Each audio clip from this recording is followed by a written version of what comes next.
Hello guys, आपका स्वागत है हमारी चैनल अनटोल्ड स्टोरीज पे। तो आज की हमारी कहानी सिखाएगी हमें कि कैसे मुश्किल से मुश्किल और बदतर से बदतर हालातों में खुद को जिंदा रखें और ज़िंदगी में आखिर कुछ भी पाने के लिए किस हद तक जाना पड़ता है। तो बिना किसी देरी के कहानी शुरू करते हैं।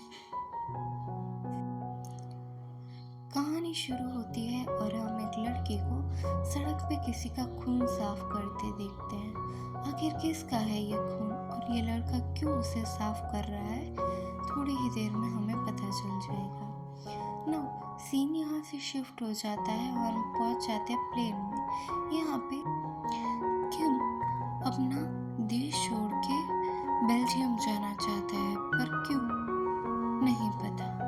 तो बेल्जियम पहुंचते ही वो जब ड्राइवर को पैसे देने की कोशिश करता है तो उसके खून से सने हुए पैसे देख के वो ड्राइवर भी उसे मना कर देता है। पर आखिर उसके साथ ऐसा हुआ क्या है जो वो अपना सब कुछ छोड़ के यहाँ आ चुका है। नाउ यहाँ से वो नॉर्थ कोरियन रेफ्यूजी सेंटर में जाता है और तभी उसकी एप्लीकेशन में हेल्प करने के लिए वहाँ पे एक लेडी आती है। नाउ ये ट्रांसलेटर होती है क्योंकि किम को इंग्लिश नहीं आती थी। यहाँ से किम को कुछ बेसिक सवाल पूछे जाते हैं कि आखिर वो क्यों यहाँ तक आया है और उसके साथ क्या हुआ है और उसके पास यहाँ तक के आने के पैसे कैसे आए। तो सीन फिर से पास्ट में चला जाता है। आज किम का बर्थडे था, फिर भी उसकी मम्मा काम पे जा रही है। शायद वो जिम्मेदारियों से घिरी हुई है।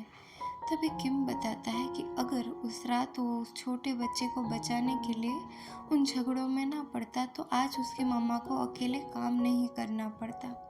पर उसकी मम्मा इस चीज़ को गलत नहीं मानती। दूसरों की जान बचाने में कोई भी हर्ज नहीं है।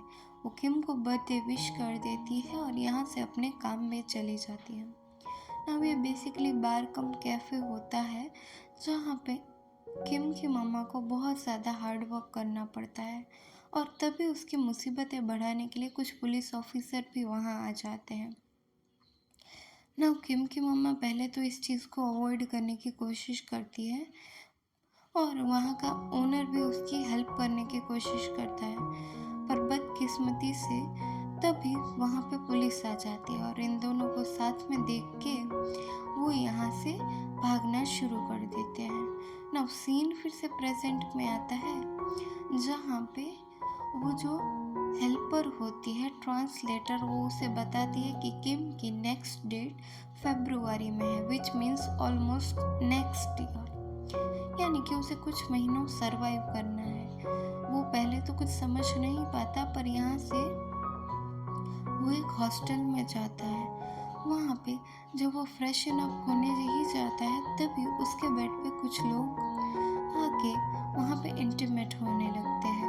ना ये सब देख के वो बहुत ज़्यादा घबरा जाता है कि उसका सामान कहीं दोबारा चोरी ना हो जाए, तो फटाफट वहाँ से अपना सामान लेने की कोशिश करता है, पर उल्टा वो लड़का उसे ही परेशान करके वहाँ से निकाल देता है। कुछ देर बाद जब वो अपना काम ख़त्म कर लेते हैं तो किम फटाफट जाके अपना सारा सामान लेके उधर से निकल जाता है और वो रात वो एक टॉयलेट में गुजारता है।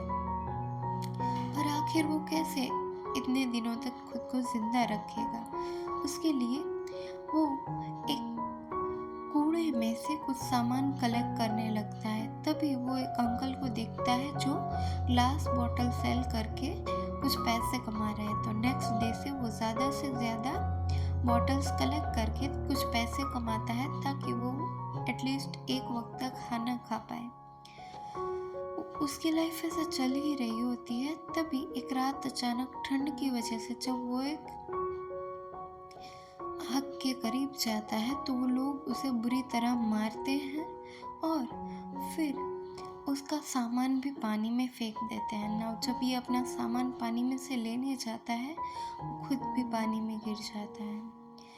हम सोचने के लिए मजबूर हो जाते हैं कि आखिर इसकी मुसीबतें कब तक बढ़ती ही जाएंगी।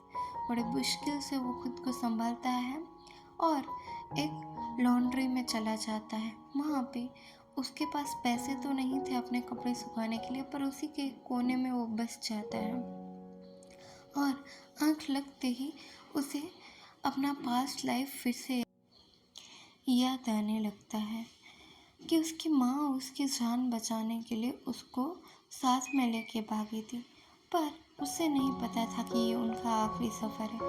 थोड़े ही आगे जाके उनका एक्सीडेंट एक गाड़ी से हो जाता है और किम वहीं पे खड़ा हुआ देखता रह जाता है। उसकी माँ उसको समझाती है कि लाइफ बहुत ज़्यादा डिफ़िकल्ट है, पर तुम कभी हार मत मानना और ज़िंदगी को जीना, चाहे वो कितनी भी मुश्किल हो। ना किम ये सब समझने के लिए तैयार नहीं, उसे तो अपनी माँ ही चाहिए सिर्फ, पर उसकी माँ ज़बरदस्ती उसे धक्का देकर वहाँ से जाने के लिए कहती है। अगर वो पुलिस के हाथों पकड़ा गया तो उसकी लाइफ नर्क हो जाएगी। ये सोच के वो उसे यहाँ से निकल जाने के लिए कहती है। उसके एक अंकल भी उसे फोर्स करते हैं और तभी किम की मॉम एक आखिरी सांस लेती है और अपने बेटे को जाने के लिए कह देती है। किम भी तभी उनकी बात मान लेता है और सीन फिर से प्रेजेंट में आता है। हम देख पाते हैं कि एक लड़की किम के पास बैठी है, वो उसे चेक कर रही है और उसका बटुआ वहाँ से वो मार के ले जाती है ना। यहाँ पे सुबह होते ही वो पुलिस कंप्लेन करता है और लकीली उसमें उस लड़की का चेहरा विजिबल था, तो वो उस लड़की से बात करने लगता है कि तुमने आखिर मेरा पर्स क्यों लिया, मुझे मेरा पर्स वापस चाहिए।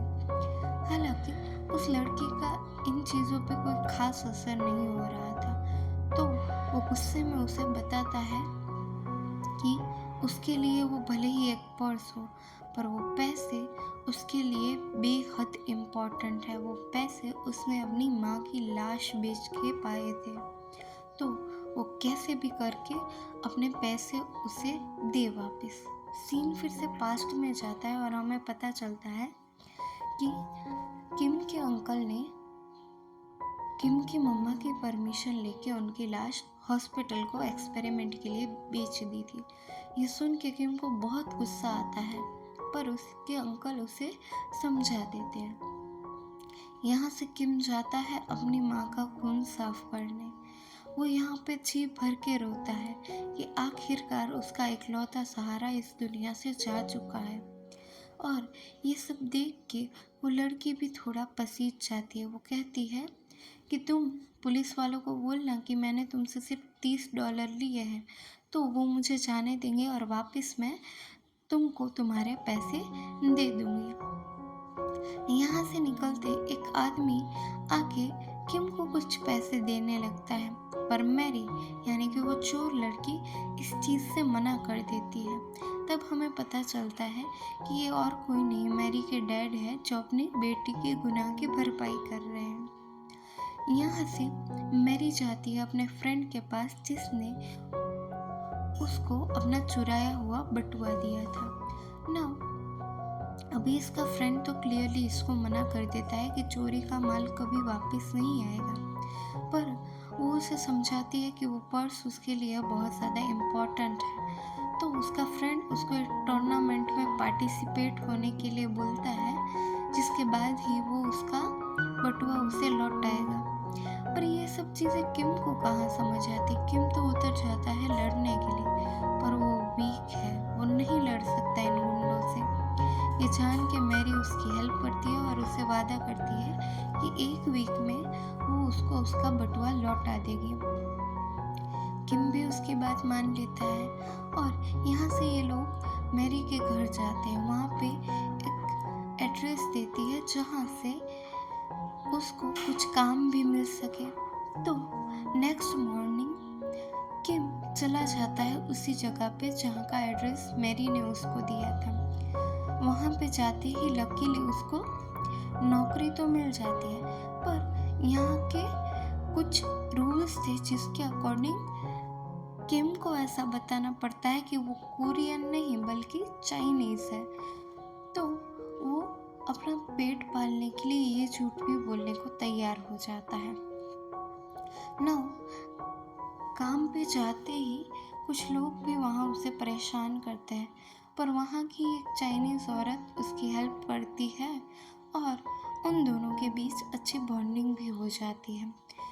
रात को ये दोनों जब साथ में खाना खाते हैं तो इन्हें पता चलता है कि इसकी एक बहुत प्यारी फैमिली है, पर पैसों के लिए इसे यहाँ पे रहना पड़ता है। तभी हम टूर्नामेंट वाले दिन पे पहुंच जाते हैं। मैरी जैसे ही शूट करने वाली होती है वो पास्ट में चली जाती है और अपनी माँ के साथ बिताई कुछ अच्छी यादें याद करने लगती है, और कुछ ऐसा जो उसे पसंद नहीं था। शायद उसके पापा ने बताया नहीं था उसे कि उसकी माँ जाने वाली है। ये सब सोच के उसके हाथ बहुत तेज़ कांपने लगते हैं। तो तभी ड्रग्स का एक इंजेक्शन लेती है और दोबारा टूर्नामेंट में जाती है, और इस बार वो अपना निशाना नहीं चूकती।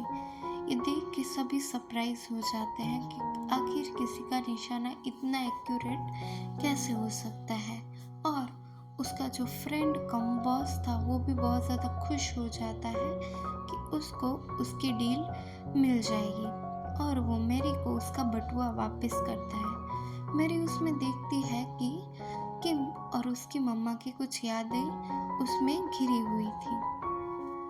शाम होते ही वो किम को अपना बटुआ वापस कर देती है, और उसको वहाँ से जाता देख किम भी उसको अपने घर लंच के लिए इनवाइट करता है, और उसे खाता हुआ देख के वो शॉक हो जाता है। शायद कई अरसों से उसने घर का खाना खाया नहीं था। वो फटाफट से खाने लगती है, और यहाँ पे थोड़ा थोड़ा ये लोग क्लोज भी आने लगते हैं। नाउ नेक्स्ट डे किम की फिर से मीटिंग होती है रेफ्यूजी ऑफिस में, पर इस बार उसको कुछ प्रूफ्स देने थे कि वो नॉर्थ कोरिया से था। उसके प्रूफ उस लेडी को वैलिड नहीं लगते और उसकी रिक्वेस्ट को खारिज करने वाली होती है। तो किम अपने कॉलीग को पूछता है कि उसे तो पता है कि वो नॉर्थ कोरियन है, तो क्या वो कोर्ट में आएगी उसके साथ गवाही देने के लिए, और इस चीज़ के लिए वो लेडी हाँ करती है। जो सुन के किम काफ़ी शॉक हो जाता है, पर यहाँ पे वो बताती है कि उसे डिनर में आज फिश खाना है, और इस चीज़ के लिए किम भी एग्री हो जाता है। तो शाम को जब वो फिश लेने जाता है तो वहाँ पे कुछ बंदे उसके साथ ज़बरदस्ती लड़ाई झगड़ा करना शुरू कर देते हैं। हालांकि किम उनको रिस्पॉन्स नहीं करता, वो सिर्फ अपनी चीज़ें समेट रहा था। तभी एक बंदा दोबारा आके उसे मारने लगता है, जिस वजह से वहाँ पे वो गिरता है किसी और बंदे पे, और उसके वाइन के कुछ टुकड़े उसके हाथ में लग जाते हैं, और यहाँ पे लोग हंगामा करना शुरू कर देते हैं कि एक कोरियन लड़के ने किसी की जान लेने की कोशिश करी। ना ये वीडियो भी वायरल होने लगता है। तो जैसे ही मैरी को पता चलता है, मैरी वहाँ पे पहुँच जाती है किम की बेल करवाने के लिए, पर उसकी कोई बात नहीं मानता। तो उसके डैड आते हैं किम की हेल्प करने के लिए, पर किम के डैड यहाँ पे बताते हैं कि उसको मैरी से दूर रहना होगा। मैरी बहुत ही ज़्यादा इमोशनल है और वो पूरी ज़िंदगी तुम जैसे के साथ नहीं निकाल सकती, और कैसे भी करके किम खुद को संभाल लेता है। नाउ नेक्स्ट डे जब इसकी हियरिंग होती है कोर्ट में, तो उसके कॉलीग भी अपना बयान बदल देते हैं। नाउ ये सब देख के वो बहुत ज़्यादा दुखी हो जाता है। उसको तो पता भी नहीं कि आखिरकार उसके साथ ऐसा क्यों हो रहा है। हताश होकर जब वो मैरी के घर जाता है तो मैरी उसको दरवाज़ा से ही वापस लौट जाने के लिए बोलती है। बहुत ज़्यादा दुखी होके कि वो वहाँ से निकल जाता है और एक छोटे से रेस्टोरेंट में काम करना शुरू कर देता है। कुछ फ्री की चीज़ें और कुछ मेहनत के साथ वो अपनी ज़िंदगी को चलाने लगता है, और हम पहुंच जाते हैं मैरी के पास। आज भी उसका एक टूर्नामेंट है उसके दोस्त ने उस पे एक बड़ी बाजी लगाई है, पर वो ये सब करना नहीं चाहती, तो वो उससे जानबूझ के उस टूर्नामेंट में हार जाती है। और तभी हम पहुंच जाते हैं किम के पास। किम को मिलने के लिए आज सार्जेंट यानी उसकी कॉलीग आई है और वो अपने किए के लिए माफ़ी मांगती है कि उसे इन लोगों ने ऐसा बोला था कि उसका वीज़ा बढ़ जाएगा अगर वो किम के खिलाफ गवाही दे, पर ऐसा कुछ हुआ नहीं और उसे अपनी जॉब खोनी पड़ी। तो किम यहाँ पे तभी जाता है अपने एडवोकेट के पास। तभी उसे पता चलता है कि नेक्स्ट डे मैरी की मॉम की डेथ एनिवर्सरी है, तो वो उनकी हेल्प के लिए जाता है। हालांकि उसके डैड ये सब देख के खुश नहीं थे और मैरी भी इन चीज़ों से खुश नहीं है, वो अपनी जान लेने ही वाली होती है। तभी किम आके उसे रोक लेता है और उसे संभाल लेता है। मैरी यहाँ से निकल के बहुत ज़्यादा ड्रग्स करती है, नशे में धुत हो जाती है। किम उसे समझाने की कोशिश करता है, पर इसका मैरी पे कोई असर नहीं, तो वो वहाँ पे पड़े सारे ड्रग्स खा जाता है ना। ये देख के मैरी के होश उड़ जाते हैं कि इसने इतना ज़्यादा ड्रग्स लिया है, अब इसको ज़िंदा रहना मुश्किल होगा। तो यहाँ पे वो फिर से अपने वही फ्रेंड के पास जाती है इस ड्रग का एंटीडोट लेने के लिए और वो किम की जान बचाती है। जब थोड़ी देर बाद किम होश में आता है तब मैरी की जान में भी जान आती है कि आखिरकार उसने किम को बचा लिया। किम होश में आते ही उसको कहता है कि वो उसको हमेशा गलतियां करने से रोकेगा। तो यहाँ पे वो अपना लव कन्फेस करता है और ये दोनों अच्छे से प्यार से खुशी खुशी रहने लगते हैं।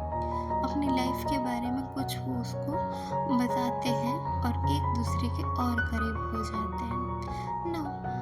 आज फिर से किम की हियरिंग थी और आज मैरी भी उसका साथ देने के लिए आई थी। तभी उनको एक पैकेज रिसीव होता है जिसमें सर्जेंट ने कुछ एविडेंस दिए थे जिनके अकॉर्डिंग किम नॉर्थ कोरियन रेफ्यूजी है ना। वे देख के ये दोनों बहुत ही ज़्यादा खुश हो जाते हैं कि अभी बेल्जियम में किम का सर्वाइवल ईजी हो जाता है। जब ये लोग कोर्ट पहुंचते ही है तभी मैरी को किसी का कॉल आता है और वो ज़बरदस्ती उसे वहाँ पे बुलाता है ना। मैरी यहाँ पे किम को रिक्वेस्ट करके जाती है कि वो कुछ ही देर में वापस आ जाएगी और कोर्ट में भी हियरिंग शुरू हो जाती है। इस बार शायद फैसला किम के हक में है, पर किम कुछ ख्यालों में खोया हुआ है। उसे मैरी की फिक्र हो रही है और वो कोर्ट को बीच में ही छोड़ के वहाँ से भाग जाता है और यहाँ से जाता है वो उसके दोस्त के अड्डे पे जहाँ पे किम नीलाम होने वाली थी उन दरिंदों के हाथों।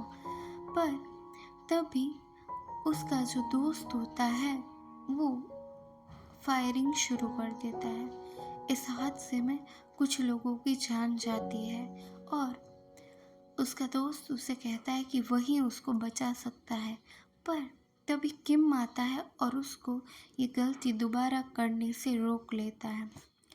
हालांकि किम के लिए इन लोगों से लड़ना मुश्किल था, पर वो अपनी जान की बाजी लगाकर भी मैरी को बचाने के लिए तैयार था। तभी किम की जान को खतरे में देख के मैरी एक गन शूट करती है और गोली सीधा उसके दोस्त के हाथ में लगती है और वो कहता है कि तुम एक और गोली मार के ये किस्सा ख़त्म कर दो, पर इस चीज़ को किम होने से रोकता है कि हम कोई खूनी नहीं है। तो बड़ी मुश्किल से मैरी भी खुद को संभाल लेती है और ये लोग यहाँ से निकल जाते हैं। इनके यहाँ से निकलते ही दूसरी गैंग के गुंडे आके इसको ख़त्म कर देते हैं और वहाँ पे लाशों के ढेर बिछा देते हैं, जबकि मैरी और किम एक जगह पे छुपे हुए थे। यहाँ पे किम मैरी को ये देश छोड़ के जाने के लिए बोलता है और वो उससे प्रॉमिस करता है कि वो वापस आएगा उसके पास कभी ना जाने के लिए, पर अभी इसको यहाँ से जाना पड़ेगा। नाउ मैरी के पापा की हेल्प की वजह से ये लोग यहाँ से निकलने वाले थे।